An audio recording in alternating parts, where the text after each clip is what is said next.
Bonjour mesdames, soyez les bienvenus ici au sein de l'Assemblée nationale. Nous avons été désignés par la Commission des lois et son président, M. Urvoas, en qualité de rapporteur d'une mission d'information relative à la révision des condamnations pénales. C'est la première fois dans le cadre de la législature qu'une telle décision a lieu. Nous sommes donc deux rapporteurs, un de la majorité et un de l'opposition, parce que l'Assemblée nationale, c'est comme ça que ça se passe. Voilà. Et en même temps, un magistrat et un avocat. Mais ce n'était pas une obligation, ça, n'est-ce pas? Donc, nous avons été désignés pour établir un rapport sur la révision des condamnations pénales. Je vous rappelle que tout ce qui est ici est public, donc on vous engage. Et nous sommes en attente, effectivement, d'un certain nombre de propositions, et j'essaie de vous placer le sujet. Georges Fenech le fera aussi. On vous donnera la parole pour un exposé préliminaire, puis ensuite on vous posera des questions. L'état de droit, en matière judiciaire, il a deux impératifs. Premièrement, l'autorité de la chose jugée. Deuxièmement, qu'il n'y ait pas d'innocents en prison. Et ce sont deux obligations aussi fortes l'une que l'autre. Bien évidemment, quand on a à décider,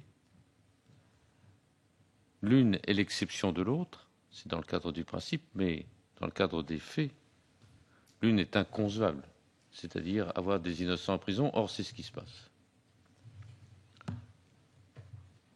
Nous avons beaucoup entendu les magistrats, toute la haute magistrature est venue, des avocats, des journalistes, des enquêteurs, des scientifiques. Globalement, qu'est-ce qu'on peut vous indiquer, ce qui nous interpelle fort? L'erreur judiciaire, elle est consubstantielle au système judiciaire. L'un des grands présidents de la Cour de cassation a dit qu'il faut toujours douter. Le doute est un élément essentiel de la prise de décision. Alors, qu'est-ce que l'on constate? La première chose, il faut distinguer les crimes, les délits et les contraventions. Éliminons les contraventions, même si la Commission des droits de l'homme nous demande de les prendre en compte dans le cadre de la 5e classe. Bon, ça ne nous paraît pas recevable. En ce qui concerne les crimes, depuis 1945, seules 8 affaires criminelles ont fait l'objet d'une révision. Et pratiquement chaque fois dans des affaires où ce n'était pas une question de doute, où c'était une question que l'on avait découvert quel était véritablement le criminel. La plus symptomatique étant l'affaire Séché, où au bout de 3 ans, il a été condamné à 15 ans, c'est M. Sombon, au bout de 3 ans, un individu se présente et dit « c'est moi ». On a réussi à effectivement bien démontrer que c'était lui. Donc ça, c'est pas un problème de doute. Et ça rentre dans les 8. Donc, nous rapprochons ces 8 avec les affaires correctionnelles, en gros une quarantaine, et avec les décisions des cours d'assises. Puisque, en tant que parlementaire, j'ai voté, moi, en l'an 2000, le 15 juin 2000, c'est M. Sombon, le double degré de juridiction en matière criminelle. Qu'a-t-on pu constater? J'avais les chiffres qui nous ont été donnés et qui méritent d'être vérifiés. Enfin bon. Chiffres qui nous ont été donnés par Maître Saint-Pierre, qui a écrit en particulier un ouvrage là. Il nous dit qu'il y a eu 130 décisions sur les 3 premières années. 130 décisions sur les 3 premières années, soit environ 40 décisions par an. qui ont emmené des acquittements, alors même qu'en première instance, c'était des condamnations. Donc je rapporte à peu près, si vous voulez, ces 130, c'est-à-dire 40 par an, aux 8 affaires, 8, sur 70 ans, qui ont pu arriver à des révisions. Contestablement, il y a des choses qui tournent pas rond. Alors à partir de ce moment-là, je constate aussi que les décisions d'acquittement en première instance, qui ont fait l'objet d'un appel du parquet général, ont amené en deuxième instance environ une condamnation sur 2. La justice est donc très relative. Chacun comprend bien qu'il ne s'agit pas d'instaurer un 3e degré de juridiction, qui serait inconcevable. L'autorité de la chose jugée est essentielle. Mais bien évidemment, le sort de personnes susceptibles d'être en prison, et Mme Alliot-Marie, ancien garde des Sceaux, nous a dit que, effectivement, des dizaines de personnes innocentes étaient actuellement en prison. Mathématiquement, on ne peut pas être autrement. Alors c'est tout cela qui nous interpelle, bien sûr. Tout ça qui nous interpelle. Vous êtes des jeunes femmes, magistrates, syndicalistes, et nous souhaitons avoir votre opinion à la matière. D'autant plus que chaque année, la Cour de cassation propose un certain nombre de réformes législatives importantes. La Cour de cassation estime en effet qu'il ne peut pas y avoir d'analyse de faits nouveaux s'il n'y a pas des préservations des moyens de preuve. Première préservation des moyens de preuve devant la cour d'assises. Faut-il ou ne faut-il pas entendre à la fois par les enregistrements sonores et voir éventuellement par le film tous les dossiers où au moins il y a une contestation sur la culpabilité? Faut-il prendre l'ensemble des déclarations stricto sensu, alors que les greffiers ne prennent que par référence? Faut-il conserver les scellés? Lesquels, pendant combien de temps? Donc ça, c'est la conservation des moyens de preuve sans lesquels le fait nouveau est impossible. Deuxième chose, qu'est-ce que c'est que ce fait nouveau? Jusqu'où peut-il aller? Qu'est-ce que c'est que l'élément inconnu au moment où la juridiction a tranché? C'est ce que dit le Code pénal. Ça, c'est deuxième chose. Ensuite de ça, ça doit entraîner un doute. Quel doute? On aimerait avoir l'avis de jeunes femmes comme vous, parce que nous recevons tous les procureurs généraux, premiers présidents, etc. Ils n'ont pas votre âge. Donc, grâce au ciel. Mais ça nous semble important, voilà, vous qui portez le devenir de la magistrature, de connaître votre avis là-dessus. Qu'est-ce que le doute? Jusqu'en 1989, c'était un doute sérieux qui finalement amenait l'obligation de démontrer qui était le coupable. Alors c'est pas ça sur lequel nous nous penchons. Nous nous penchons sur le fait de personnes accusées et condamnées qui établissent des faits nouveaux susceptibles de jeter un doute sur leur condamnation sans leur rendre pour obligation le fait de dire qui est le coupable. Nous sommes dans deux... Et tous les hauts magistrats que nous avons vus, tous les grands personnels politiques que nous avons vus, nous ont dit vous pourrez dire et faire tout ce que vous voudrez pour la magistrature. La défense de l'institution fait que si vous n'apportez pas à peu près avec certitude qui est coupable ou qui est innocent, vous n'y arriverez pas, même si vous changez les termes. Et ça nous interpelle fort. Si le législateur que nous sommes ne parvient pas à faire en sorte que ce qu'il écrit et vote est susceptible d'être pris en compte par les magistrats, pose un problème existentiel. Voilà. Or, c'est bien ce qui nous a été dit chaque fois. Donc voilà, ça, nous aurons à voir avec vous ces questions-là. Et puis, il y a une ou deux questions que j'aurais à vous poser. Il y a les affaires d'acquittement. Est-ce que pour vous autres magistrates, on peut remettre en cause les acquittements lorsque ceux-ci sont obtenus alors que toutes les voies de recours sont terminées. Est-ce qu'on doit mettre à équidistance l'accusé condamné et la personne acquittée en cas de fait nouveau?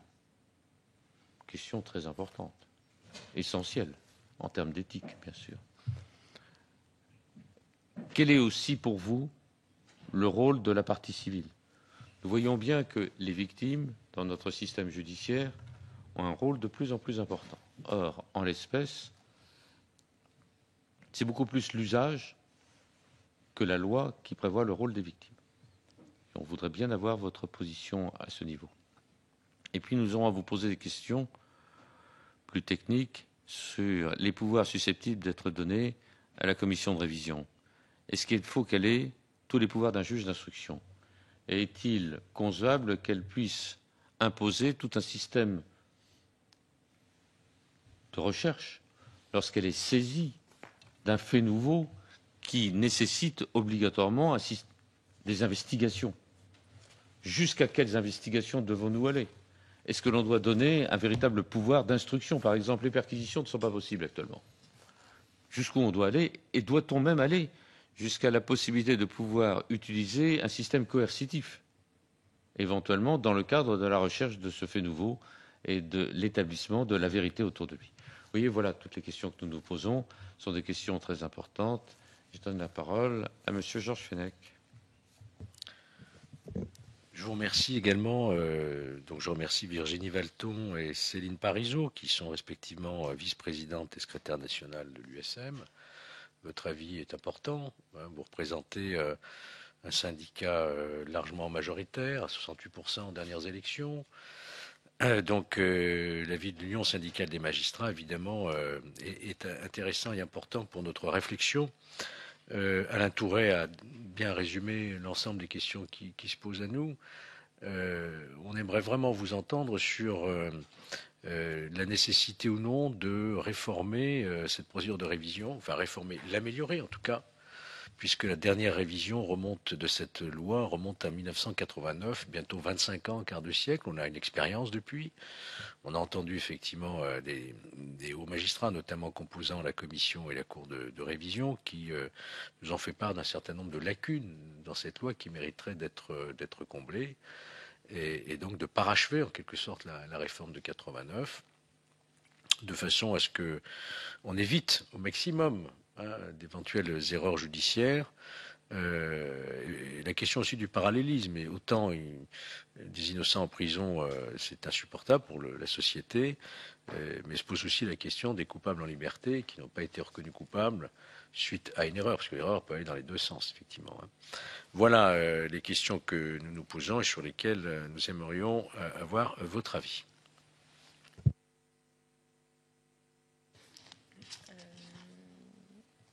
Comme vous le rappeliez, effectivement, il est nécessaire de trouver un équilibre entre l'autorité de la chose jugée et le fait qu'il ne soit pas admissible, qu'il y ait des innocents qui puissent être emprisonnés.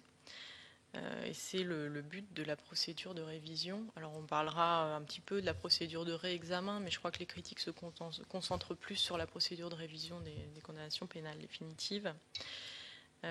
L'autorité de chose jugée qui s'attache à la condamnation devenue définitive ne doit pas empêcher la possibilité de reconnaître les erreurs qui auraient pu être commises dans le but de faire triompher la vérité ou d'assurer l'application de droits fondamentaux. Donc on a fait une petite note qu'on vous remettra à la fin de l'audition. L'équilibre doit aussi permettre que la procédure de révision reste une procédure exceptionnelle, vous l'avez dit, puisqu'on ne peut pas aller vers un 3e degré de juridiction. Et pour autant, le faible nombre de révisions permet de se poser la question de savoir si cette procédure est tout à fait adaptée, si elle ne dysfonctionnerait pas. Nous ne pensons pas que ce soit un signe de dysfonctionnement, le faible nombre de révisions, mais que c'est plutôt le signe qu'il s'agit effectivement d'une procédure exceptionnelle et non pas d'une 3e voie de recours. Pour l'Union syndicale des magistrats, on ne peut que se féliciter qu'une réflexion ait lieu dans le cadre de cette commission, en dehors de toute affaire, de tout fait divers, et ce qui évite une approche compassionnelle ou passionnée des débats. On va dans un premier temps examiner les diverses pistes de réflexion concernant les deux procédures de réexamen et de révision, avant d'envisager les modifications d'autres procédures qui sont induites. Vous parliez de la cour d'assises et des scellés, les modifications qu'entraînerait la réforme de la procédure de révision ou de réexamen des condamnations pénales. Nous pensons que les procédures de révision et de réexamen doivent conserver leur spécificité, qu'elles doivent rester exceptionnelles. Pour leur conserver leur spécificité, nous ne sommes pas favorables à la fusion des deux procédures qui ont vraiment un objet qui nous paraît tellement distinct que si elles étaient mises dans un même texte, ce serait au risque d'une grande complexité de lecture. La procédure de réexamen, c'est vraiment à la suite d'un arrêt de la Cour européenne, faire sanctionner la violation d'un droit reconnu par la Convention européenne des droits de l'homme. Dans la procédure de révision, on n'est pas du tout sur la sanction d'un droit qui aurait été violé, d'autant plus que dans la procédure de réexamen, la personne peut finalement être coupable des faits, est reconnue coupable, et voire même se reconnaître et être reconnue coupable. Alors que dans la procédure de réexamen, de révision justement, l'erreur porte vraiment sur l'appréciation des faits, qui va se trouver modifiée du fait de la survenance d'un élément nouveau, qui n'avait pas été soumis à la juridiction de jugement et qui fait naître un doute. On reparlera du doute sur la culpabilité du condamné. C'est donc deux procédures de nature tout à fait différentes. Concernant les cas d'ouverture de l'article 622 du Code de procédure pénale, la définition de l'élément nouveau, vous avez soumis cette question au débat, l'élément nouveau ne nous paraît pas être un élément qui pouvait déjà exister dans la procédure, qui n'aurait pas été soumis au débat lors du procès, puisque d'une part la procédure des assises étant orale, ça impliquerait une réforme en profondeur de la procédure des assises pour qu'on puisse savoir exactement si l'élément qui était bien dans le dossier a été discuté ou non oralement.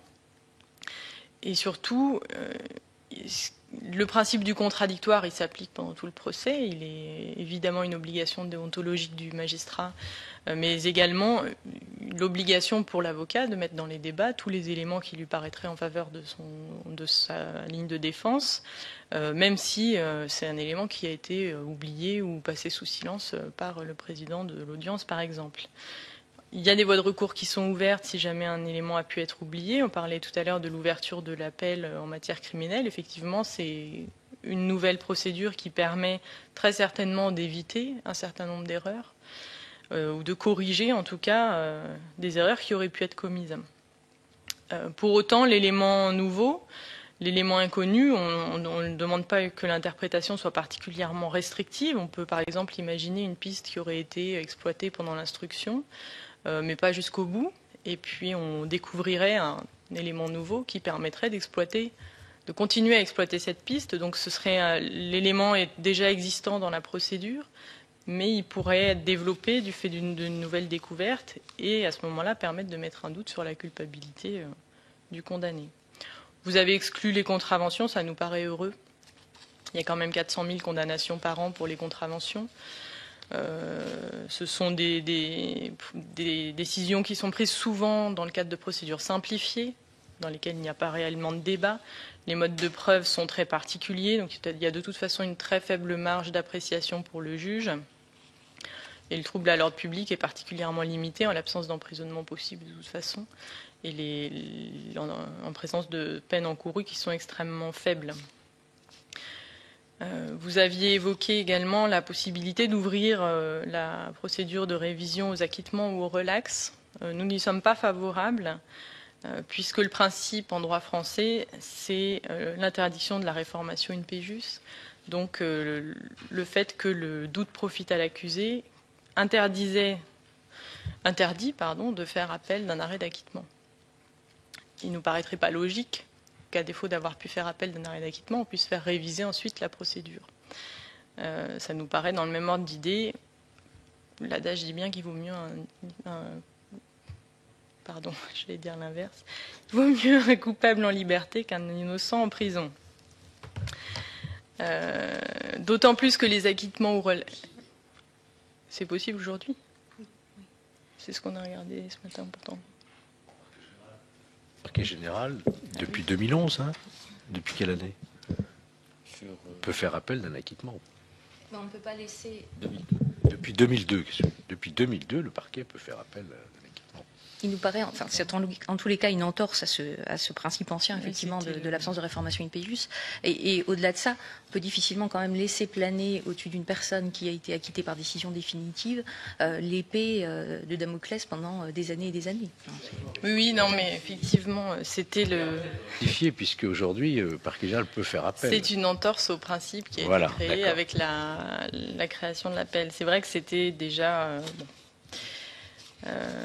c'est déjà une entorse au principe. Ça nous paraît pas forcément, pour les raisons qu'exposait Virginie, ça nous paraît, voilà, une fois que l'affaire est tranchée en faveur, certes, peut-être à tort du condamné, ça ne nous paraît pas opportun d'ouvrir la voie de la révision ensuite. Sur la notion de doute, c'est vrai que pour l'instant le doute n'a pas été qualifié par le législateur, hein. Et ça nous paraît préférable puisque ça permet une appréciation vraiment in concreto.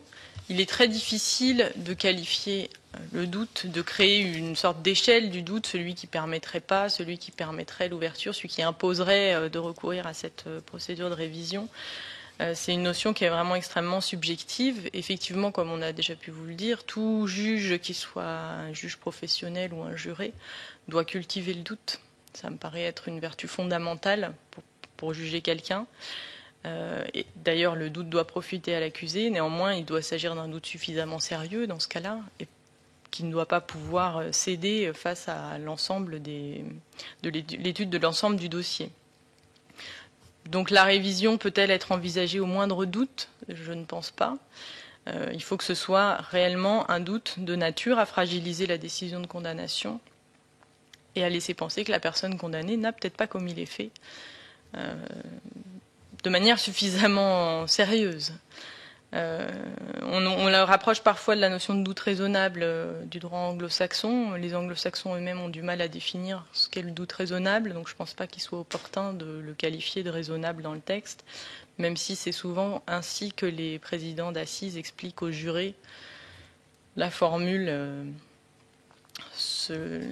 de l'intime conviction, qui peut effectivement comprendre une part de doute, qui doit cependant être suffisamment raisonnable et que ce doute ne doit pas céder face à l'examen de l'ensemble du dossier. Sur les aspects plus procéduraux, sur la dualité entre la commission et la cour de révision, il nous paraît important de maintenir ce double point de vue et de bien différencier les deux instances, puisque actuellement c'est toute la jurisprudence de la Cour européenne des droits de l'homme sur la différenciation des fonctions d'instruction et de jugement. La fusion entre la commission et la Cour risquerait d'entraîner des confusions, ne serait-ce que dans l'esprit du public. Bien différencier ces deux instances, ne pas non plus confier l'instruction des requêtes en révision à une commission qui serait une émanation de la Cour. Ça ne nous paraît pas de nature à permettre cette différenciation, d'autant plus qu'il y a clairement une incompatibilité, que les magistrats qui siègent à la commission d'instruction, actuellement appelée commission de révision, ne peuvent pas siéger à la cour de révision. De même, il est préférable que les magistrats qui ont eu à connaître d'un pourvoi sur une affaire, évidemment, ne siègent ni à la commission ni à la cour. Donc il nous semble préférable de conserver cette dualité. La possibilité pour la Cour de renvoyer l'affaire au fond si jamais il y avait besoin de nouveaux débats nous paraît également importante.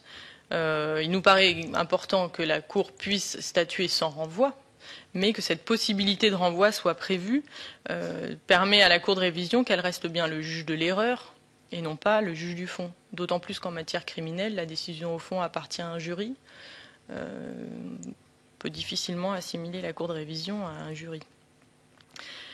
Quant aux demandes de remise en liberté, on n'a pas estimé non plus pertinent qu'elles soient confiées à une autre instance que la commission ou la Cour, à plus forte raison, de révision, puisque ce n'est pas du tout une situation qui pourrait être assimilée, par exemple, à celle dans laquelle le juge des libertés de la détention intervient, où là, il est question de mettre une personne présumée innocente en détention.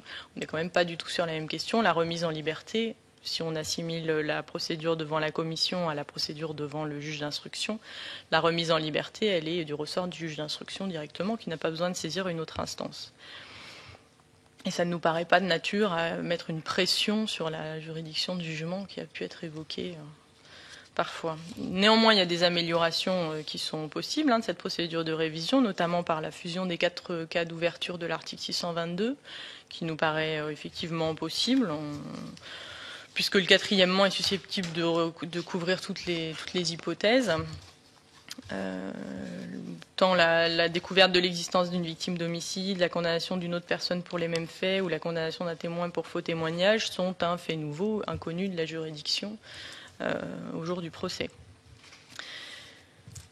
Pour ce qui est des personnes qui peuvent être à l'initiative des procédures de réexamen ou de révision, peut-être qu'on pourrait moderniser un petit peu l'article 623 au troisièmement en y ajoutant le partenaire d'impact au même titre que le conjoint.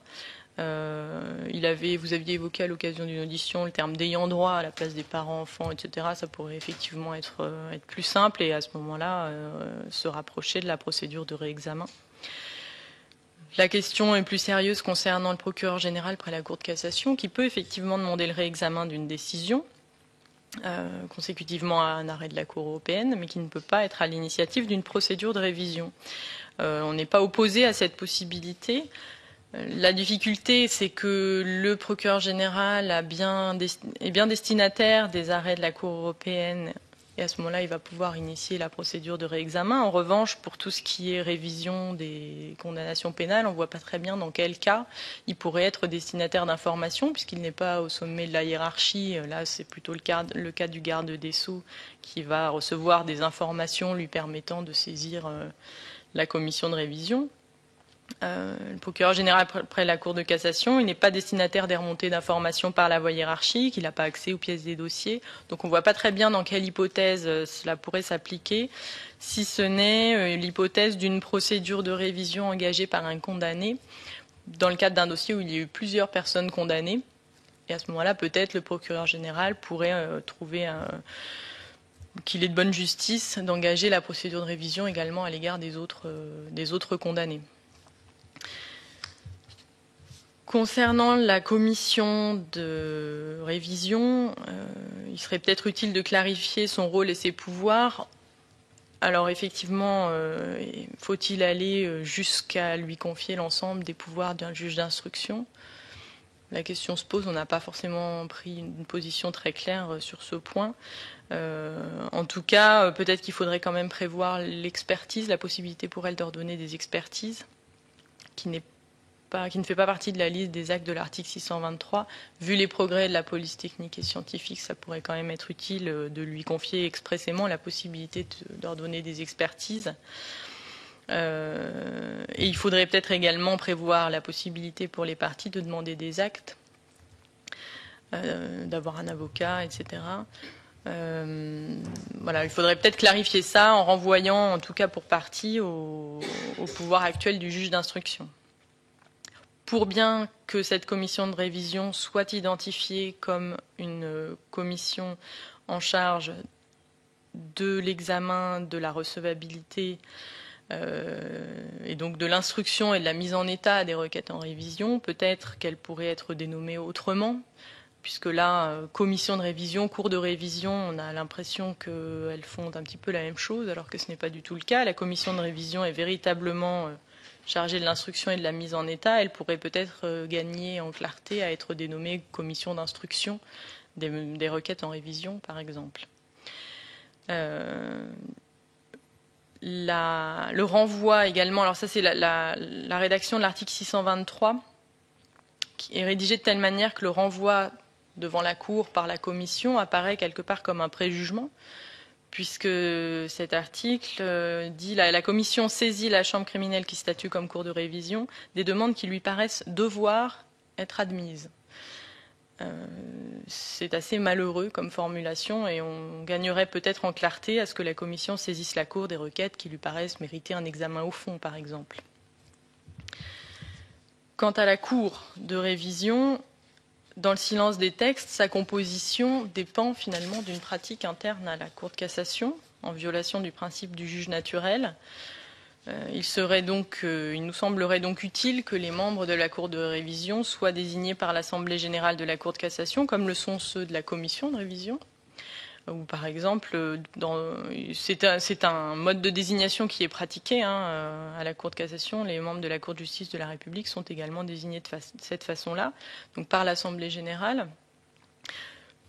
Les impératifs, c'est qu'ils soient en nombre impair pour éviter qu'il y ait tout risque de partage des voix, que les membres soient désignés pour une durée suffisamment longue, si possible renouvelable, parce que cela demande un investissement extrêmement important. Ce sont des procédures qui sont vraiment d'une technicité très particulière. On pourrait envisager que, au sein de cette cour, le président soit élu par les membres directement. Voilà, ce sont quelques pistes qui permettraient de stabiliser la composition de la Cour de révision. Il faudrait également que le nombre de juges de la Cour de révision soit plus important que le nombre de juges dans la commission de révision et qu'il soit suffisamment important pour pallier à toute difficulté de type incompatibilité, récusation et puis malheureusement après maladie, retraite, autre urgence à traiter. On peut quand même envisager sur des dossiers, des jugements de dossiers qui durent assez longtemps et pour lesquels il faut réellement s'investir, qu'il y ait malheureusement des difficultés. Il a pu être posé la question d'introduire des jurés ou d'introduire la société civile au sein de la Cour ou de la Commission. Alors, pour l'Union syndicale des magistrats, on y est tout à fait opposé. Quand on voit l'échec des citoyens assesseurs, de l'expérimentation des citoyens assesseurs, quand on voit les difficultés pratiques qui ont pu être posées, sachant que là, on parle de dossiers qui concernent toute la France, y compris l'outre-mer. Les coûts que cela a pu avoir, on y est totalement opposé. Là, on ne pourrait pas se contenter d'appeler des jurés qui vivent à Paris. On traite d'une justice qui concerne toute la France. De plus, c'est une justice extrêmement technique qui demande énormément d'investigation, de temps, d'investissement, de travail juridique. Beaucoup plus qu'un procès de première instance. Et dans ce cas, les jurés seraient les seuls à ne pas connaître le fond du dossier, à ne pas connaître l'ensemble des règles applicables, sauf à prévoir une formation extrêmement exhaustive. On ne voit pas bien dans quelle mesure leur rapport pourrait être pertinent dans cette procédure. D'autant plus qu'on parle des procédures criminelles et correctionnelles et qu'en première instance, ils ne siègent que dans la procédure criminelle. On ne voit pas très bien ce que viendraient faire les jurés dans la procédure de révision des dossiers correctionnels. Par contre, la place de la victime, elle doit effectivement pouvoir trouver sa place. La victime constituée partie civile lors du premier procès. Il serait bon de prévoir que la commission puisse recueillir ses observations écrites ou orales ou celles de son avocat, comme il est prévu pour le requérant. Elle devrait également avoir une place dans la procédure de réexamen, car pour le moment, elle n'y apparaît pas, ce qui est peut-être un petit peu dommage. On peut aussi envisager que la Cour ou la Commission, en cas de suspension de l'exécution de la peine, prenne l'avis de la partie civile, comme doit le faire le juge d'application des peines, par exemple. Voilà, ça c'était les quelques pistes sur les procédures existantes, les procédures de révision et de réexamen. Et Virginie va vous parler des répercussions que tout ceci pourrait avoir en cas de modification sur d'autres procédures. Nous avons effectivement, au fil des auditions que vous avez déjà pu réaliser, constaté que le débat finalement glissait très rapidement sur la procédure d'assises et sur la question essentielle des scellés. Alors c'est un débat qui est assez récurrent puisque finalement la réforme des assises, on en a parlé au cours des dernières années à l'occasion du projet de réforme de M. Toubon, à l'occasion de la loi du 15 juin 2000, à l'occasion également de la loi de 2011 sur les citoyens assesseurs.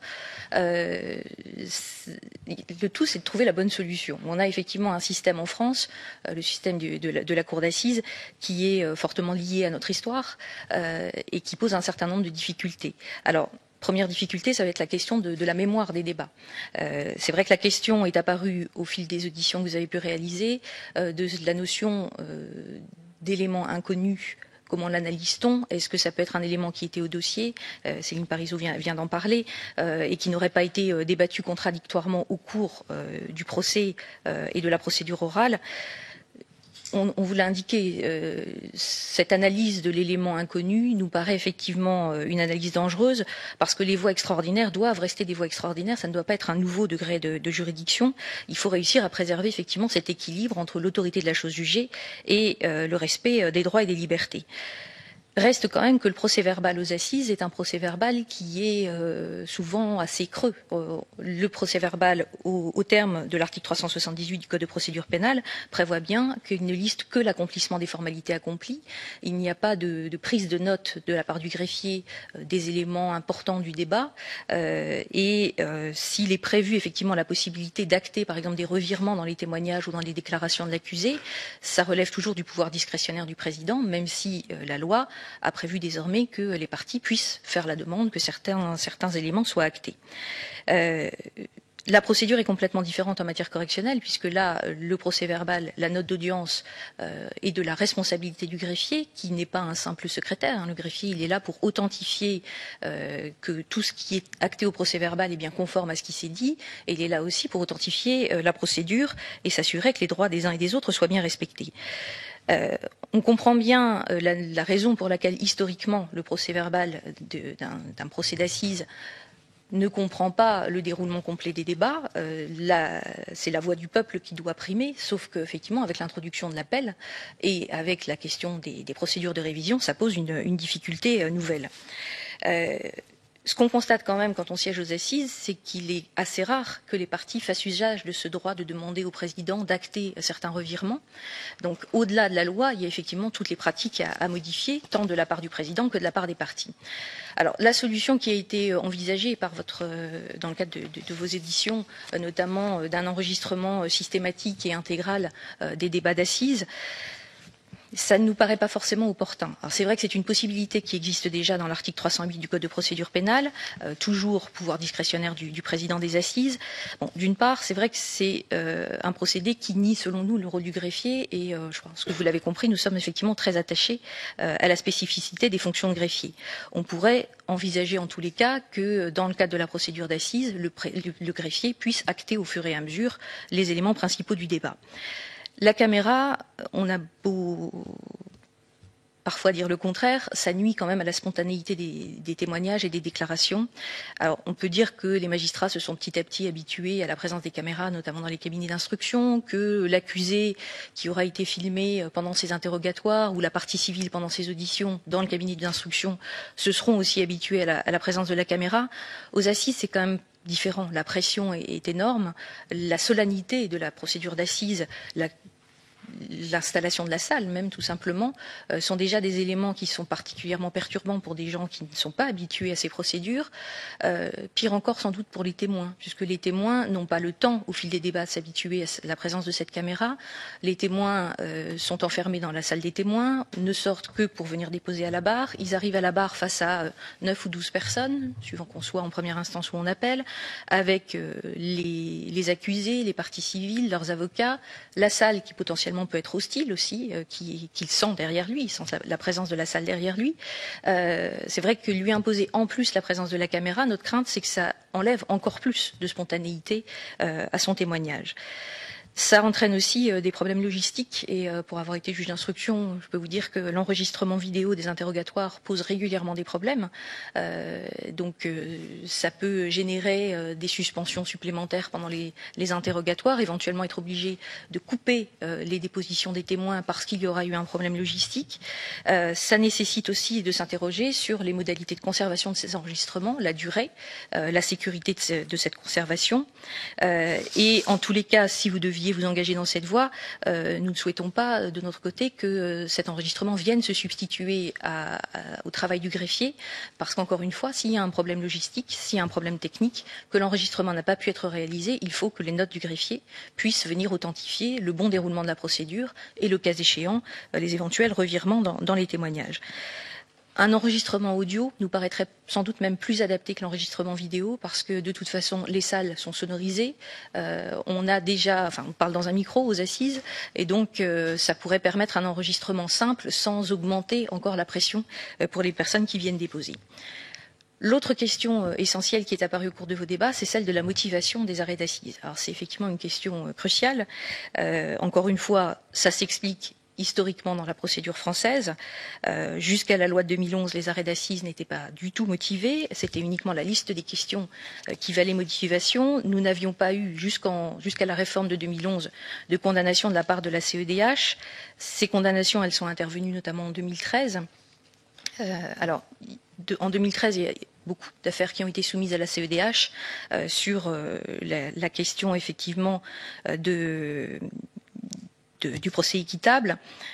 Dans certaines décisions, il y a eu des condamnations de la France, dans d'autres, il n'y en a pas eu. L'analyse de ces décisions amène, je dirais, deux observations essentielles. D'une part, ce n'est pas forcément le système des questions en lui-même qui a été sanctionné par la CEDH. C'est une analyse à chaque fois in concreto, en fonction d'une lecture croisée de la lecture de l'ordonnance de mise en accusation et des questions qui ont été posées au final. La CEDH, à chaque fois, s'attache à rechercher si la personne condamnée a pu comprendre les motifs de sa condamnation. Et par ailleurs, la CEDH, dans chacun des arrêts intervenus depuis l'entrée en vigueur de la loi de 2011, a fait une analyse a priori en indiquant encore une fois, a priori, la rédaction de la feuille de motivation pouvait suffire à remplir l'exigence de procès équitable. Pour autant, la CEDH ne s'est pas exprimée sur la suppression de la lecture de la décision de renvoi devant la cour d'assises, qui a été remplacée par l'exposé des faits concis par le président des assises. Sur cet exposé des faits par le président, c'est vrai que nous nous étions opposés à cette modification de la loi en 2011 pour différentes raisons. D'abord, c'est vrai que l'argument principal qui était à l'origine de cette réforme, c'était l'idée que le juge d'instruction finalement commettait un acte à charge en renvoyant devant la cour d'assises et que dès lors ça pouvait influencer les jurés en leur donnant une première présentation du dossier qui ne serait pas impartiale. Les arguments contraires que nous avions opposés, c'était notamment le fait que le juge d'instruction a désormais l'obligation de motiver en droit et en fait son renvoi devant la cour d'assises, qu'il a aussi l'obligation de développer les arguments à charge et à décharge. Il ne doit pas se contenter de recopier le réquisitoire définitif du procureur de la République. Donc c'est normalement un exposé le plus objectif possible qui est présenté ainsi aux jurés, avec toujours cette réserve qu'il leur est indiquée, à savoir que c'est l'ordonnance de renvoi, ça n'est pas ce qui doit fonder leur décision. C'est une première présentation du dossier. Par ailleurs, c'était là le motif le plus important de notre opposition, en exigeant que le président d'assises fasse cet exposé sommaire, ça suppose qu'il fasse lui-même un choix entre les éléments à charge ou à décharge qui lui paraissent les plus importants. Ça suppose qu'éventuellement, ne serait-ce que par une maladresse de langage, il puisse faire transparaître son opinion. C'est beaucoup plus de nature à influencer les jurés que la lecture de l'ordonnance de renvoi, et surtout c'est aussi de nature à créer des incidents d'audience parce que les parties, à juste titre, pourraient remettre en cause l'impartialité du président d'audience. Et lorsque la CEDH s'est prononcée a priori sur la conformité de la réforme de 2011 avec la Convention, elle ne l'a fait que sur la seule feuille de motivation et non pas sur l'exposé liminaire du président. En termes d'impartialité, la CEDH, à notre connaissance, en tous les cas, ne s'est pas prononcée.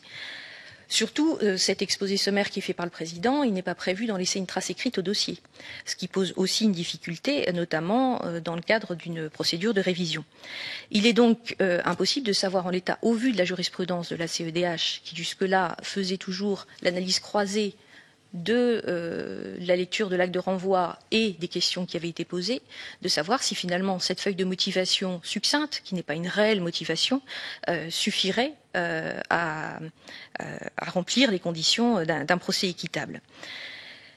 Sur la motivation elle-même, encore une fois, bien que ça s'explique historiquement, il est anormal que les décisions les plus lourdes ne soient pas motivées, je crois que tout le monde en est d'accord. Sauf que cette feuille de motivation, ça n'est pas une motivation. C'est une motivation, ça doit être une motivation complète, ça ne peut pas être un résumé de motivation. On s'était à l'époque montré effectivement très réservé sur cette feuille de motivation, tout en étant inquiet la manière dont on pourrait rédiger une réelle motivation à l'issue d'un procès d'assises. En fait, cette feuille de motivation, elle pose des problèmes à différents niveaux. Elle fait fi de la réalité des débats, puisque on ne peut pas résumer en une feuille ou en 2 feuilles l'intégralité de débats qui ont pu se dérouler sur plusieurs jours. Il n'y est pas question des éléments à décharge, en tous les cas la loi ne le prévoit pas ainsi. Le quantum de la peine ou le type de peine, la nature de la peine choisie ne sont pas non plus motivés. Il n'existe, puisque ça fait partie, pour le coup, des choses qui ne sont pas forcément évoquées en délibéré, et en tous les cas pour lesquelles on a du mal à savoir pourquoi les jurés choisissent tel ou tel type de peine ou tel quantum. Parce qu'aussi, il n'existe pas de raison unique pour laquelle on prend une décision. C'est toujours l'appréciation, justement, du doute et des éléments à charge. Que même à l'issue d'un délibéré riche, il arrive qu'on soit très surpris du vote des jurés et de la décision finalement retenue, que c'est donc très difficile de faire un travail de synthèse qui ne soit ni partiel ni partial. Ça l'est d'autant plus lorsque les magistrats professionnels ont été mis en minorité, ce n'est pas une hypothèse d'école. Ils pouvaient tous les trois avoir une opinion sur le dossier et se retrouver à devoir motiver une décision qui ne serait pas du tout la leur. Et là, ça relève quasiment de la schizophrénie de pouvoir rédiger une motivation sur des arguments qu'on n'a pas trouvés soi-même convaincants. Ce que nous avions proposé à l'époque, c'était une réforme beaucoup plus profonde de la procédure d'assises, reprenant notamment les propositions qui avaient été faites par M. Toubon à l'époque, avec la création d'un tribunal criminel départemental. D'une part, c'est vrai que ça permettrait de diminuer la charge financière pour les juridictions, qu'il y aurait moins de jurés, qu'il y aurait une procédure simplifiée par rapport à la procédure d'assises, que ça permettrait donc de traiter plus de dossiers en première instance, d'éviter les correctionnalisations, puisque certains estiment que 80% des affaires qui pourraient être renvoyées devant une cour d'assises sont en réalité renvoyées devant les tribunaux correctionnels, ce qui n'est pas une bonne justice et ce qui est en tous les cas un contournement de la loi. Par ailleurs, ça permettrait, pour la question qui vous concerne, de motiver en droit et en fait les décisions sur les faits de nature criminelle. Ça permettrait qu'en appel, avec le maintien d'une cour d'assises qui aurait le dernier mot, puisque le principe français, c'est effectivement que c'est le jury criminel qui doit avoir le dernier mot sur les affaires criminelles, ça permettrait donc qu'on ait la lecture de l'ordonnance de renvoi, qu'on ait la lecture de la motivation en droit et en fait qui a été rédigée par les magistrats en première instance, par ce tribunal criminel départemental, et ça permettrait ensuite, avec cette feuille de motivation, cette feuille de motivation pourrait se contenter en quelque sorte d'expliquer pourquoi on est revenu ou pas sur les motifs qui avaient été présentés en première instance. Ça remplirait a priori les critères posés par la Cour européenne des droits de l'homme, puisque en première instance, on aurait cette motivation complète, et en appel, on aurait quand même des éléments concrets de motivation, ceux qui ont été retenus en première instance, et la feuille de motivation qui expliquerait les modifications apportées par le jury. J'en terminerai par la question de la conservation des preuves et des scellés. C'est effectivement un point essentiel. Si on n'a plus les scellés, on ne peut pas envisager de procédure de révision dans la plupart des cas, notamment avec les avancées que connaît la science et que connaît la police technique et scientifique au cours des dernières années. Le problème des scellés, c'est un problème très lourd pour les juridictions à divers niveaux. Et c'est vrai que si vous envisagiez de réformer les textes sur ce point, encore une fois, ce qui nous paraîtrait une bonne chose, il faudra avoir aussi en tête un certain nombre d'impératifs. Repenser la question des logiciels de gestion des scellés judiciaires, puisque actuellement, ce sont des logiciels locaux. C'est-à-dire que chaque juridiction a son logiciel de gestion des scellés. Cassiopée, par exemple, ne permet pas d'avoir une gestion au plan national des scellés. Et donc des scellés qui sont conservés dans un premier temps au tribunal de grande instance, qui sont ensuite transférés au siège de la cour d'assises en vue du procès, il n'y a pas de possibilité de transférer les données directement. Il faut à chaque fois réenregistrer les données et la question de la gestion, encore une fois, c'est une question très très lourde pour les juridictions. Prévoir des lieux de stockage sécurisés et sains, puisque actuellement beaucoup de juridictions stockent les scellés dans les caves ou dans des locaux externalisés qui ne sont ni protégés, ni qui permettent d'ailleurs la conservation des scellés dans un bon état. On a de nombreux scellés qui reviennent pourris, moisis, qui ne sont donc plus exploitables, notamment au niveau de l'ADN, et augmenter en conséquence le budget de la justice pour prévoir les installations immobilières et la question de ce logiciel de gestion des scellés. Il faut quand même avoir en tête que ces questions visent tant les procédures criminelles que correctionnelles. Ça fait donc à peu près chaque année 630 000 affaires qui sont jugées. Et donc si on envisageait par exemple sur le délai de prescription de la peine, ces 600 000 scellés chaque année viendraient s'accumuler pendant 20 ans et obligeraient donc à une gestion beaucoup plus scientifique et scrupuleuse que ça n'est actuellement le cas dans les juridictions. Encore une fois, nous, on est favorable à ce qu'il y ait de nouvelles règles sur ces délais de conservation. On n'est pas favorable, par contre, à ce que ce soit une appréciation in concreto qui soit faite par les magistrats. On ne peut pas demander aux magistrats de faire le choix entre les scellés à conserver et les scellés à détruire. D'abord parce qu'ils n'ont pas connaissance des progrès possibles de la science dans les années à venir. D'autre part, on ne souhaite pas non plus que la conservation soit prévue dans les cas où les faits sont contestés et qu'elle ne soit pas prévue dans les cas où il y a un aveu, parce que ça voudrait dire à ce moment-là qu'on revient à l'aveu reine des preuves. Et encore une fois, quelqu'un peut avouer à un moment donné pour protéger quelqu'un d'autre. Il faut pouvoir éventuellement prouver son innocence par la suite. La solution qui nous paraîtrait la plus objective et la plus cohérente, ce serait effectivement de calquer les délais de conservation sur les délais de prescription de la peine, par exemple. Mais là, ça entraînerait effectivement, au vu de ces 630 000 affaires nouvelles par an, des problèmes énormes en termes de gestion pour les juridictions. L'hypothèse a été envisagée au cours d'une de vos auditions de prévoir, par exemple, la possibilité d'interroger les parties à intervalles réguliers pour savoir si elles sont d'accord sur la destruction. C'est vrai que ça nous paraît une idée assez intéressante. Ça pose quand même encore deux autres questions, à savoir que faire lorsque les parties ne sont pas joignables, lorsqu'on n'a pas leurs coordonnées, ni celles des parties, ni celles de leurs ayants droit, et qui matériellement va prendre attache avec ces parties, parce que la situation actuelle de nos greffes ne permet pas non plus qu'à intervalles réguliers, on prenne attache avec 630 000 personnes chaque année, voire plus. Ce qui nous paraît, enfin en conclusion, réparer les erreurs judiciaires, c'est bien, c'est un objectif tout à fait louable. Le mieux, ce serait d'éviter qu'il y ait des erreurs judiciaires qui soient commises. Et ça, là-dessus, il y a encore aussi toute une réflexion à avoir sur les moyens des services enquêteurs, sur les moyens des juridictions, sur la possibilité, dans le cadre des procédures de plus en plus rapides qu'on nous demande de respecter, des comparutions immédiates, des CRPC, etc. C'est aussi la place de la défense, parce que c'est vrai qu'un avocat qui veut faire tourner son cabinet n'a pas forcément toujours la possibilité de s'investir autant qu'il le souhaiterait s'il n'y a pas de revalorisation des unités de valeur au titre de l'aide juridictionnelle. Donc c'est un ensemble. Il faut faire en sorte que l'ensemble de la chaîne pénale puisse respecter le principe du contradictoire, puisse avoir le temps d'examiner les dossiers et puisse avoir le temps d'éviter au maximum en amont les erreurs judiciaires plutôt que d'avoir à les réparer plusieurs années après avec des incarcérations à la clé. Mesdames, je tiens à vous remercier pour l'analyse très en profondeur des problèmes que nous nous posons. J'ai quand même certaines réflexions. Je trouve que vous êtes très en retrait par rapport à tout un certain nombre de propositions qui nous sont faites, par la Cour de cassation en particulier, et sur la conservation des preuves au niveau de la Cour d'assises. J'ai relu, moi, l'ensemble des rapports de la Cour de cassation, et chaque fois, il est évoqué la nécessité des enregistrements sonores en particulier. J'ai là la déclaration de Monsieur le Premier Président Lamanda, qui estime qu'il faut le rendre obligatoire, au minimum lorsqu'une partie le demande, au minimum. Je crois que c'était la position également de Monsieur le Procureur Général. Je vous vois très en retrait là-dessus. Est-ce que vous pouvez m'expliquer pourquoi ? Les textes existent déjà. Il y a déjà l'article 308 du Code de procédure pénale. Encore une fois, c'est du pouvoir discrétionnaire du président. Nous, ce qu'on vous a évoqué, c'est effectivement la difficulté pratique, à savoir que la caméra, forcément, est une pression supplémentaire pour le témoin.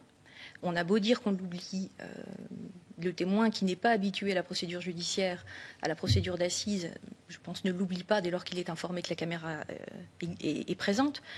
S'il est entendu pendant une demi-heure, forcément, les 10 premières minutes qui sont celles de sa déclaration spontanée sont celles où il pense à la présence de la caméra. Il y a les problèmes logistiques que j'ai évoqués, qui sont réels, encore une fois, pour avoir pratiqué assez longuement les enregistrements dans les cabinets d'instruction. Il est assez fréquent qu'il y ait des problèmes logistiques, des problèmes techniques qui font obstacle à l'enregistrement. Donc, en tous les cas, la réserve que nous avons, de toute façon, c'est au législateur de faire les choix et les orientations. Ça n'est pas un refus complet de l'enregistrement. C'est en tous les cas que le législateur ait conscience que l'enregistrement ne peut pas se substituer, par exemple, au procès-verbal établi par le greffier de l'intégralité des débats, qui nous paraît devoir pouvoir être amélioré, notamment en s'orientant vers un procès-verbal. Ça n'existe pas, ça. Procès-verbal du greffier de l'intégralité des débats. Et c'est justement, c'est juste. Enfin, écoutez, nous avons été tous les deux en matière d'assises. Je n'ai encore jamais vu. C'est justement dans les propositions que nous vous faisons. C'est-à-dire que actuellement, le procès-verbal ne contient que le déroulement de la procédure, le déroulement formel de la procédure, et ça n'est que dans le cadre du pouvoir discrétionnaire du président, auquel les parties peuvent éventuellement demander d'acter des revirements, qu'il est possible d'acter certains éléments. Nous, ce qu'on vous dit, c'est qu'effectivement, ça pose une difficulté. Ça s'explique historiquement par la création de la cour d'assises et la constitution des jurys populaires, mais c'est un anachronisme par rapport à ce qui se passe, par exemple, devant le tribunal correctionnel, où c'est le greffier qui prend note au fil des débats, des déclarations, des éventuels revirements. Donc, actuellement, il n'y a effectivement pas trace de ce qui se dit dans le cadre de la procédure d'assises des débats oraux. Il nous semble important qu'il puisse y avoir une évolution déjà sur ce point-là, et qu'en tous les cas, l'enregistrement ne doit pas se substituer au travail du greffier, qui est là aussi pour authentifier le déroulement de la procédure. D'autant plus que dans le cadre d'une procédure, on voit bien pour les cas où des enregistrements sont déjà effectués, le fait de pouvoir consulter dans un premier temps déjà ce qui est inscrit au procès-verbal donne une première idée. Et s'il y a lieu, on peut aller au-delà. Finalement, il n'y a peut-être pas besoin d'aller visionner 3 jours de débat devant la cour d'assises si au procès-verbal c'est déjà mentionné. C'est une première piste déjà. Ça nous paraît important en tous les cas que ce procès-verbal ne soit pas juste le constat formel du respect de la procédure.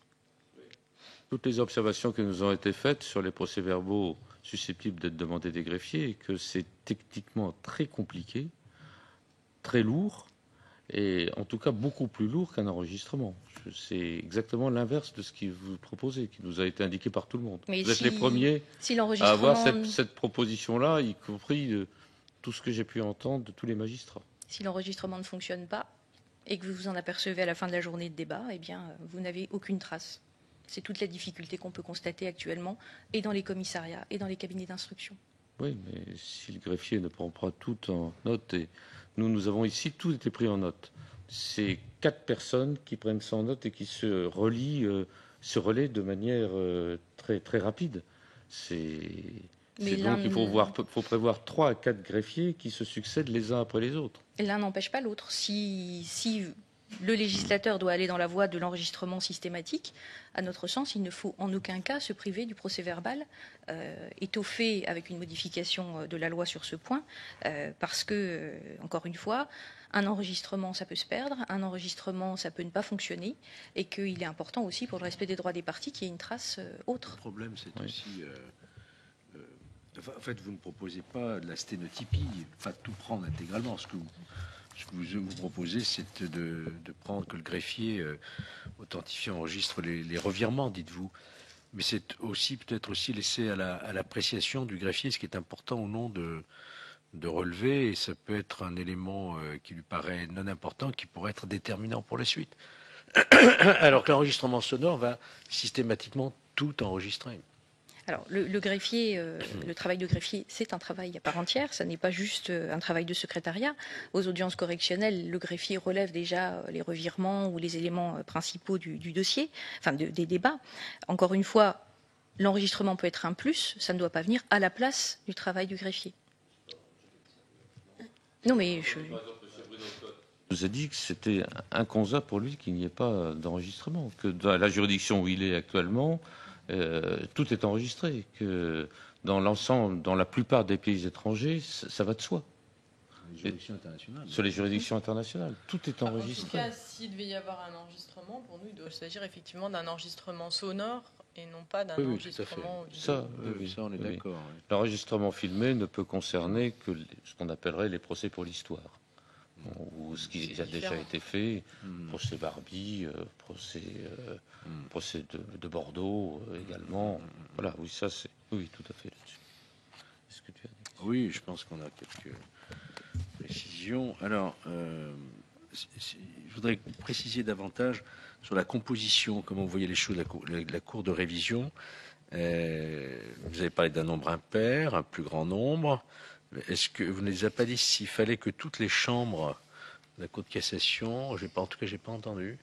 Est-ce que c'est pas un détail, ça me paraît important. La composition, c'est quand même important. Ne pas rentrer dans les détails de la composition. Ouais. Effectivement, on pourrait envisager que l'élection elle soit faite parmi toutes les chambres de la Cour de cassation. Oui. Comme il faut un nombre impair, on pourrait envisager par exemple 2 conseillers dans chaque chambre et 3 conseillers pour la chambre criminelle. Comme ça, on aurait un nombre impair. Vous êtes favorable sur le principe que toutes les chambres civiles, commerciales, soient représentées au sein de la Cour de révision? Oui, ça nous Pour quelle raison? Ça nous paraît pas... disons que c'est certes une affaire pénale, mais c'est vraiment très particulier. La chambre criminelle, si elle doit traiter l'ensemble de ces affaires, c'est quand même une charge qui est très lourde. Il y a des personnes entendues qui ont rappelé à quel point la préparation d'un tel dossier était lourde. Ça nous paraît important qu'il y ait diverses sensibilités. Là, on est sur de la procédure pénale, mais dans l'appréciation, on parlait du doute. C'est vraiment une notion qui est très particulière. Il nous paraît important qu'il y ait une diversité de regards sur ces affaires-là au niveau du jugement final. De la même manière, si vous, pour poursuivre, pour compléter voici ce que disait le président Louvel. Président de la Chambre criminelle, qui a fait travailler tout un certain nombre de personnalités de la Chambre criminelle. Dans la mesure, toutefois, la procédure de révision est une procédure exceptionnelle, dont l'objectif est d'apprécier la culpabilité d'un condamné par l'analyse du doute qui fonde la requête, et conduit donc à une analyse des faits et non une appréciation de pur droit. On pourrait aussi envisager de retirer cette compétence à la Cour de cassation pour la confier à une juridiction nationale spécialisée qui pourrait être composée pour partie d'un jury sélectionné sur une base nationale et de magistrats spécialement désignés. La Cour de cassation retrouverait en revanche sa compétence par la possibilité ouverte aux parties de frapper de pourvoi devant la Chambre criminelle les décisions de cette juridiction. À cet égard, une procédure assez proche existe en Allemagne de ce fait. Qu'est-ce que vous en pensez? Je trouve ça extrêmement complexe. Au-delà de ça, c'est vrai que ça paraît très surprenant que des magistrats de tout degré de juridiction puissent remettre en cause, alors même s'il y a une collégialité, même s'il y a un nombre suffisant, puissent remettre en cause des décisions qui sont définitives. Encore une fois, c'est une voie de recours exceptionnelle. Elle ne doit pas être rare sous prétexte qu'elle est exceptionnelle, mais ça nous paraît quand même légitime que ce soit les plus hauts magistrats qui aient à se pencher sur ces dossiers. Alors, effectivement, le fait qu'il y ait des magistrats de toutes les chambres, ça permet d'avoir des regards croisés avec des expériences professionnelles différentes sur la question des jurys au sein de cette juridiction. Ce qui nous pose difficulté, c'est effectivement d'avoir une représentativité, comme ça a été indiqué tout à l'heure, de l'ensemble du territoire. On ne peut pas faire des économies en disant, par exemple, que jamais on aura du jury qui viendront des dom-tom, par exemple. Ça, ce serait inenvisageable.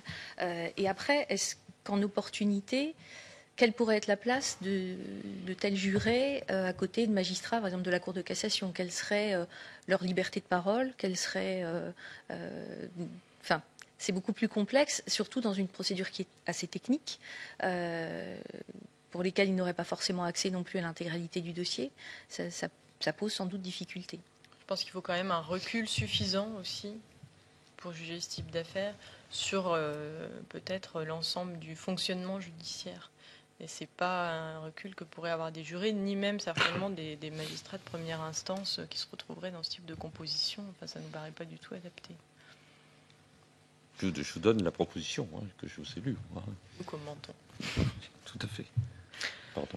Alors, vous n'êtes pas opposé, avez-vous dit, à ce que le procureur général puisse introduire une requête en révision? Ça pourrait être utile, avez-vous pensé, en matière dans des dossiers où il y a pluralité d'auteurs, par exemple.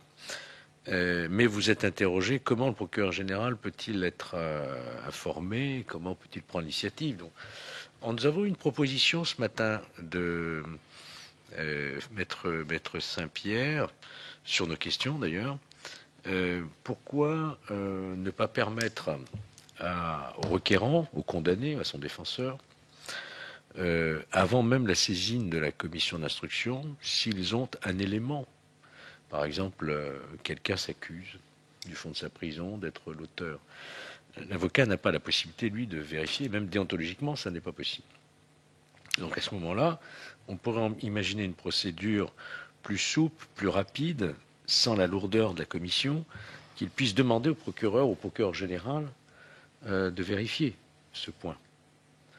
Et dans cette hypothèse, on peut même envisager un appel possible devant le procureur général, comme c'est actuellement possible pour les classements sans suite.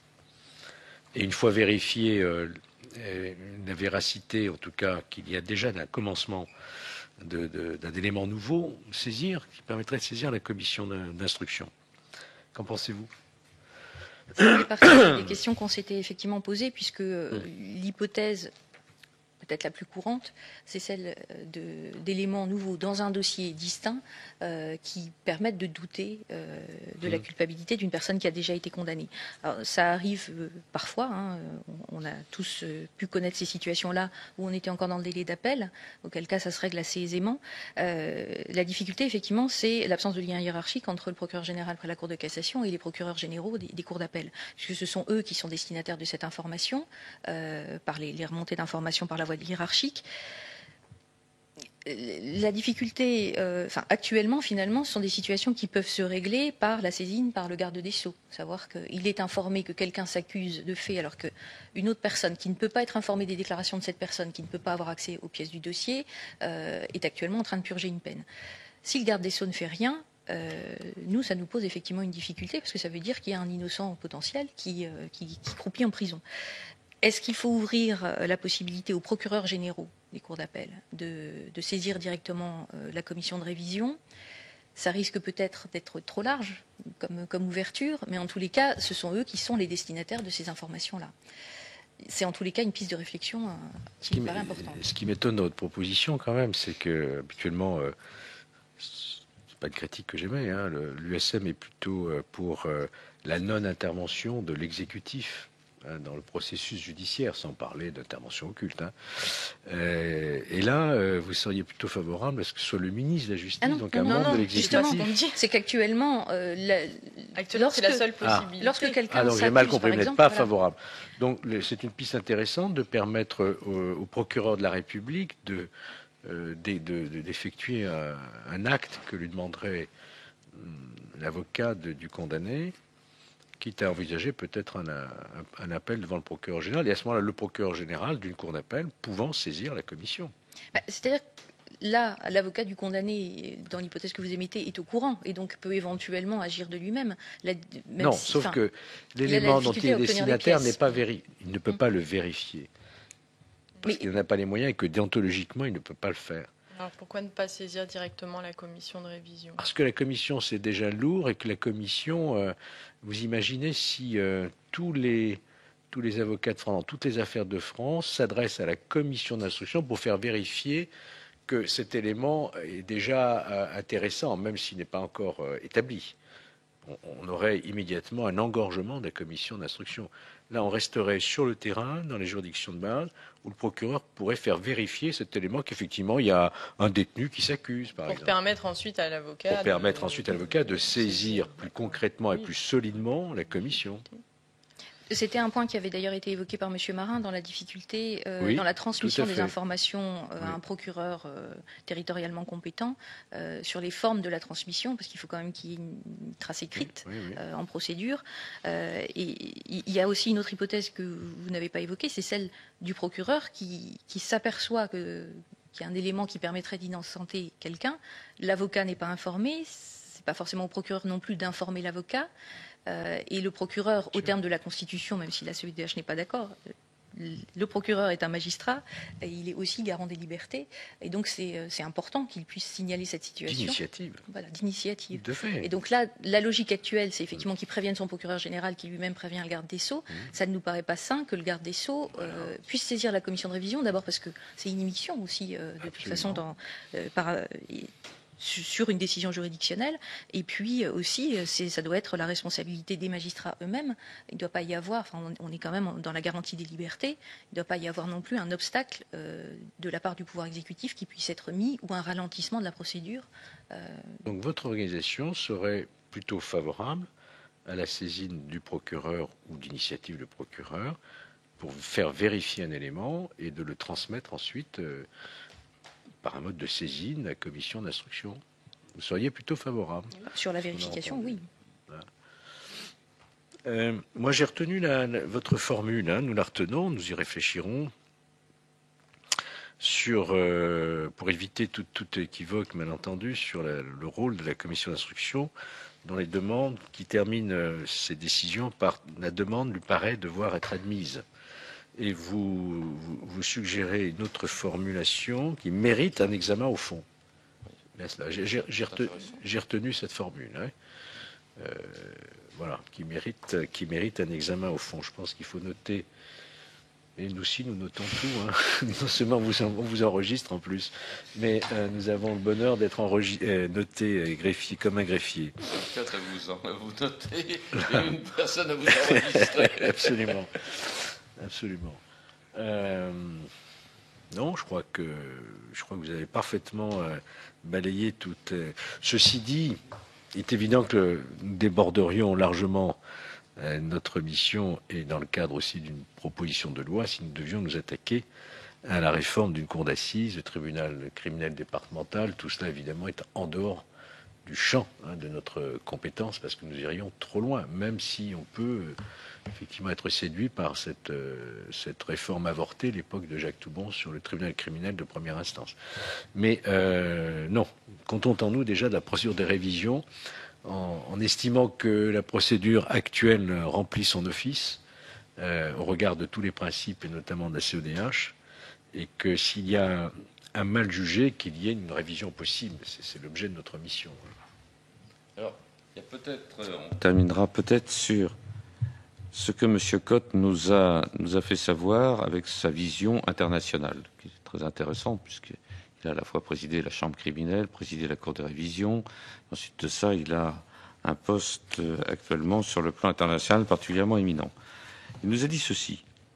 Faudrait-il compléter le cas d'ouverture, c'est le paragraphe 4, et introduire une notion analogue à celle qui figure d'abord à l'article 26 du statut du tribunal pénal international, qui parle de découverte d'un fait nouveau, inconnu lors du procès, et qui aurait pu être un élément décisif de la décision. Donc on élimine par là même la notion de doute. Découverte d'un fait nouveau, inconnu lors du procès, qui aurait pu être un élément décisif de la décision. Et l'article 84 du statut de la Cour pénale internationale, qui dit ceci. Découverte d'un fait nouveau, qui n'était pas connu au moment du procès, et qui, s'il avait été établi, aurait vraisemblablement entraîné un verdict différent. Et il dit ceci, j'ai conscience qu'il s'agit de formules un peu vagues. Celle de la CPI est cependant le résultat d'une conférence diplomatique réunissant à Rome en 1998 des juristes et des diplomates de tous les continents, ce qui peut lui conférer un certain intérêt et aider quelque part à votre réflexion. Et il nous propose une nouvelle rédaction, qui serait celle-ci.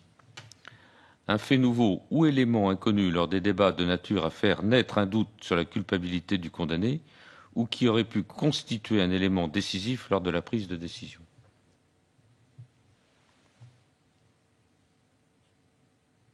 Qu'est-ce que vous en pensez? Vous n'avez pas l'obligation de répondre maintenant, mais je vous ai donné les références. Donc l'article 26 du statut du tribunal pénal international et l'article 84 de la Cour pénale internationale, pour que vous puissiez éventuellement nous faire part de vos observations, car c'est pour nous très important. C'est un des éléments nœud, c'est un peu le nœud de tout. C'est-à-dire que l'article 26 des statuts du TPI et l'article 24 que vous avez cité, de prime abord, nous paraissent quasiment plus restrictifs qu'actuellement. Alors le problème, c'est effectivement ce qui a été évoqué sur la jurisprudence et sur l'analyse actuelle de l'élément nouveau et du fait, enfin de l'élément inconnu et du fait nouveau. Il y a peut-être encore une difficulté à intégrer, je ne sais pas, l'évolution qui consistait à... Auparavant, il fallait un élément de nature à établir l'innocence, et maintenant, on est passé à la question du doute. Vous aviez, au cours d'une audition, évoqué la formule de mémoire l'élément qui ferait penser que peut-être la personne n'était pas coupable. Nous, l'analyse qu'on a de la notion de doute, c'est ça. On n'est pas... La commission et la Cour de révision, pour nous, n'ont pas à se rechercher si la personne est innocente. Parce que d'abord, de toute façon, en aucun cas, une juridiction pénale n'a à chercher si une personne est innocente. Soit on a les éléments pour dire qu'elle est coupable, soit le doute profite à l'accusé, ça n'est pas une déclaration d'innocence. Donc, la notion de doute, pour nous, c'est ça. C'est ce qui ne permet pas de déclarer coupable. Et alors, je reviendrai en disant, il y a 4 cas d'ouverture. Vous seriez assez favorable à ce que les 3 premiers cas soient éliminés au profit du 4e cas. Beaucoup nous le proposent. Il faut qu'on regarde si on élimine quelque chose ou pas. Il faut qu'on réfléchisse beaucoup là-dessus. Mais beaucoup nous ont proposé effectivement de ne retenir que le 4e cas. Lorsque nous avons interrogé M. Marin, il nous a fait part de son étonnement du fait que pratiquement jamais l'élément inconnu au moment où le moment où la juridiction s'est prononcée n'avait été retenu. C'était toujours sur le fait nouveau. Globalement, le fait nouveau a absorbé la notion d'élément inconnu au moment où la juridiction s'est prononcée, globalement. Or, assez curieusement, il nous semble que l'élément inconnu au moment où la juridiction s'est prononcée va plus loin que la notion de fait nouveau. Et c'était à cela que voulait nous amener à réfléchir Monsieur le procureur général. Est-ce que vous avez une idée là? Est-ce que vous pensez qu'il faut maintenir les deux, ou bien alors est-ce que le second peut absorber le premier? Maintenir que l'élément inconnu. On ne retiendrait que l'élément inconnu au moment où la juridiction s'est prononcée. Ça me paraît relativement redondant. Vous n'avez pas à répondre obligatoirement maintenant. Ce sont des questions tellement importantes que... C'est une question qu'on s'est posée, puisqu'effectivement, au fil de vos auditions, il y a eu cette question-là sur pourquoi l'élément inconnu n'est-il pas utilisé en jurisprudence par la Cour de révision. Moi, il m'a semblé, en préparant cette audition, que dans fait nouveau, on pouvait tout inclure. Vous proposez de l'inclure dans éléments inconnus. C'est pas moi qui dis ça. Enfin, c'est la suggestion que vous faites. Je rappelle ce qu'un certain nombre de personnes que nous avons auditionnées nous ont indiqué. Oui. Voilà, c'est tout ce que je dis, moi. Non, ça me paraît relativement redondant, puisque je ne vois pas quel élément inconnu pourrait être exclu par le fait nouveau, ou quel fait nouveau élément, pourrait être c'est plus large que fait. Oui, élément, c'est plus large que fait. Ah oui. Dans fait, il y a factuel. Dans élément, il y a quelque chose de beaucoup plus large. Peut-être qu'effectivement, si on s'en tient à ce que fait... Enfin, moi, l'idée, c'était plus de maintenir les deux formulations. Oui. Effectivement, dans élément inconnu, on aurait le deuxième cas d'ouverture, qui est l'arrêt ou le jugement, qui, à ce moment-là, si on fait une interprétation assez restrictive ou assez au sens propre du mot fait, effectivement, on n'aurait pas le numéro 2, le deuxième cas d'ouverture, on ne l'aurait pas dans le fait nouveau, alors qu'on l'aurait dans l'élément inconnu. Effectivement, l'élément inconnu pourrait recouvrir également tout fait nouveau, du fait de sa formulation plus large. Du fait que la jurisprudence s'est construite sur fait nouveau, il me paraît opportun néanmoins de conserver les deux termes, puisque si on éliminait le fait nouveau, on éliminerait par la même toute la jurisprudence qui a pu se bâtir d'ores et déjà. Ce qui nous était fait observer. Et puis, oui, simplement, pour revenir sur la question du doute, vous nous avez dit, vous ne pensez pas opportun de qualifier ce doute, hein, mais en même temps, vous l'avez qualifié dans votre exposé, puisque j'ai noté la formulation. Pour vous, le doute, c'est un doute de nature à fragiliser la décision de condamnation. Quelque part, vous le qualifiez. Parce que c'est ce qui est exigé par le texte, en fait. Comment ? Je pense que c'est ce qu'exige le texte, puisqu'il faut faire naître un doute sur la culpabilité. C'est votre interprétation. Ça fragilise la... Vous allez déjà dans une interprétation. Moi, je pense qu'il ne faut pas le qualifier. C'est mon interprétation. Vous l'avez qualifié. Vous avez dit c'est un doute de nature à fragiliser la décision de condamnation. Parce qu'on fragiliser, c'est un terme qui est déjà gradué. C'est pas à remettre en cause ou à dénaturer ou à mettre à terre. Fragiliser, c'est plus faible. Le texte dit doute. Il ne dit pas doute sérieux, il ne dit pas doute déterminant.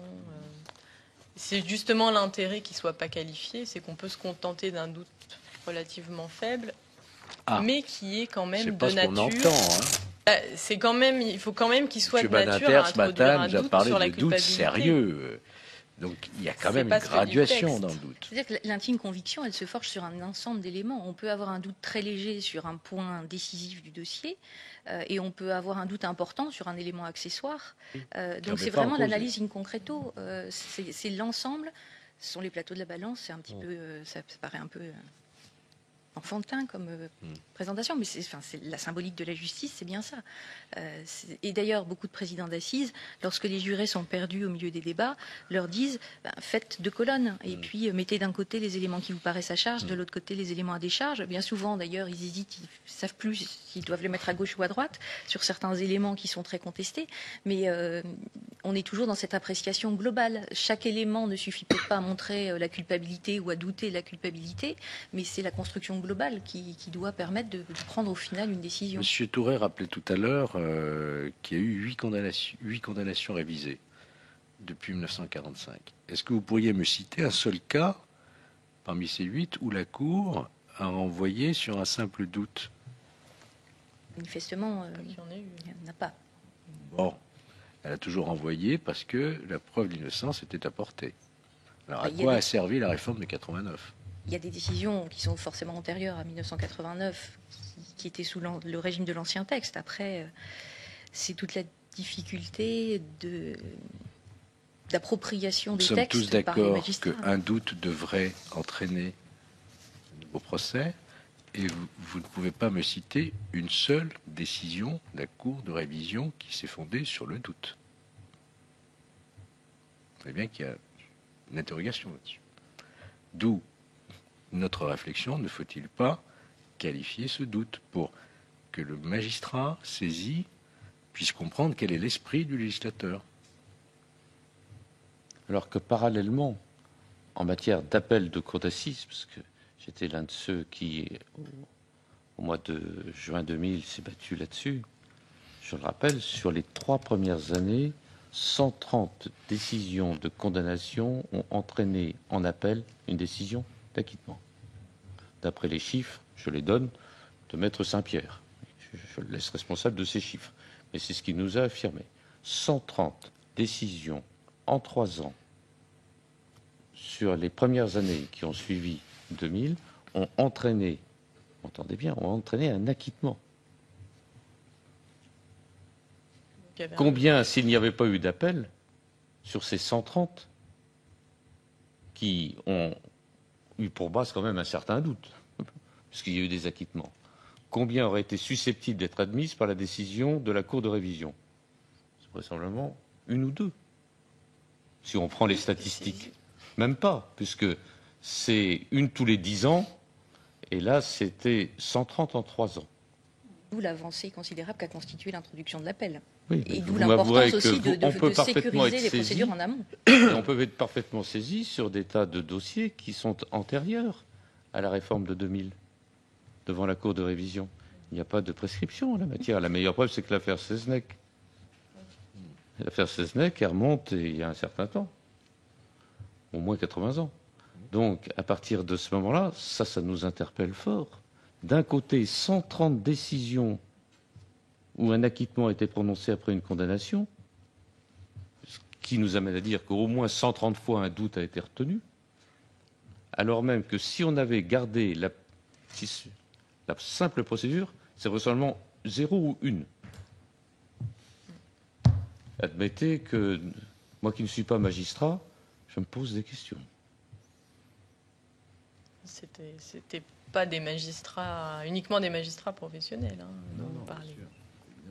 Loin de là, puisqu'on est dans le cadre du jury, là. C'est vrai que l'appréciation par le jury est quand même très différente. D'accord, mais moi qui ne suis pas magistrat, vis-à-vis de la Cour de révision, qui en admet 0 ou 1, pendant qu'une cour d'assises en a admis 130 sur 3 ans.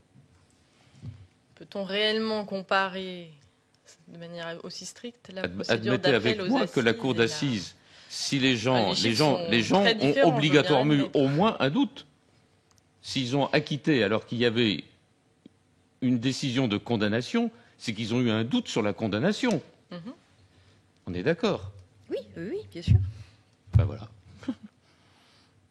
Pour autant, ça m'interpelle quand même fortement. Oui, mais c'est pas forcément un doute qui serait issu d'un fait nouveau quelconque.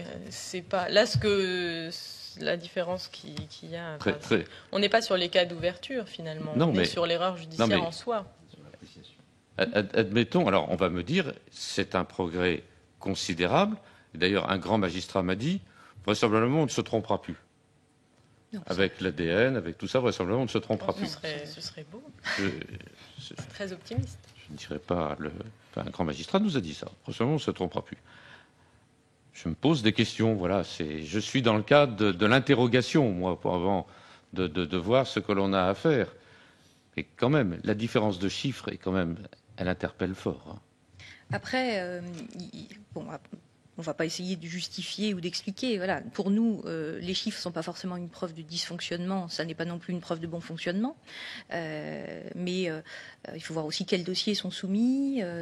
Les avocats n'ont pas non plus la pratique régulière de la procédure de révision et certains peuvent être tentés de l'utiliser comme une troisième voie de recours et donc seront déclarés irrecevables par exemple, et d'autres qui auraient les éléments dans leur dossier pour engager une procédure de révision ne le feront pas forcément. Donc c'est vrai que sur les dossiers qui sont soumis actuellement à la Cour de cassation, avec les critères, avec les personnes qui peuvent la saisir actuellement, peut-être que ce ne sont pas les bons dossiers qui lui sont soumis. Oui, j'ai quand même le nombre de dossiers soumis à la Cour de révision. C'est pas un ou deux. Hein. Ah oui, c'est de l'ordre de 150 par an. Oui. Je suis à 1281 dossiers entre 1990 et 1999. Donc, voilà. Ceci dit, les décisions de la Cour d'appel... Avec 464 décisions de rejet et 638 d'irrecevabilité. Voilà. Déjà, vous avez effectivement 638 d'irrecevabilité. Ça veut dire que dans un dossier sur deux, la saisie n'est même pas pertinente. Ça, bien sûr. Mais effectivement, il reste l'autre moitié. 464 dossiers de rejet pour combien de décisions? C'est 2 ou 3 qui ont été admises. Oui. Ça nous pose des... Lisez, comme j'ai pu le faire, l'arrêt Seznec. Et posez-vous des questions. Voilà, c'est tout ce que j'ai à vous dire. On peut se faire procurer par l'ensemble de la procédure. Et c'est très intéressant. Non, mais nous, ce qui nous intéresse, effectivement, c'est l'appréciation in concreto de ces situations. Effectivement, la lecture des chiffres, ça peut donner une idée, mais les statistiques en matière de justice, on est sur des éléments profondément humains et dans le cadre d'une voie de recours exceptionnelle. Et donc, ça n'est pas la seule lecture des chiffres qui peut nous donner l'idée de fonctionnement ou d'absence de dysfonctionnement. C'est vrai, mais il faut se poser des questions. Oui, il faut se poser des questions, c'est la culture du doute. Vous l'avez dit dans votre propos liminaire, ça ne peut pas être un troisième degré de juridiction, que ça reste un cas exceptionnel.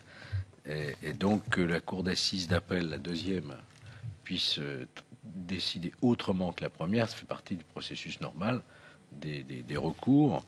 D'ailleurs, on pourrait faire remarquer à cet égard que les cours d'appel correctionnels aussi relaxent souvent, alors qu'en première instance, il y a eu des condamnations. Donc ça ne nous choque pas, en réalité. Non, ce qui nous interpelle, c'est le faible nombre de révisions, en fait, depuis 1945. Oui, une tous les 10 ans. Une tous les 10 ans, ça pose quand même... qui n'est pas un acquittement, n'est-ce pas? Qui est simplement la possibilité d'un éventuel renvoi devant une autre cour d'assises. C'est vraiment l'intérêt...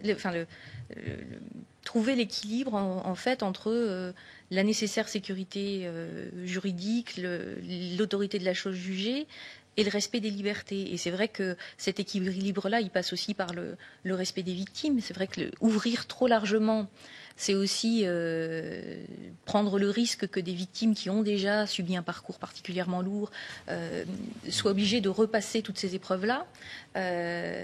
Ou ne pas ouvrir suffisamment largement, c'est prendre le risque effectivement que des personnes condamnées restent en détention ou restent avec cette marque indélébile d'une condamnation. Oui, comme me disait Madame Alliot-Marie, ancien garde des Sceaux, on peut considérer comme acquis que des dizaines de personnes innocentes sont actuellement en prison. Ce qui nous interpelle fortement. En tout cas, merci pour votre contribution très intéressante. Merci beaucoup. Merci.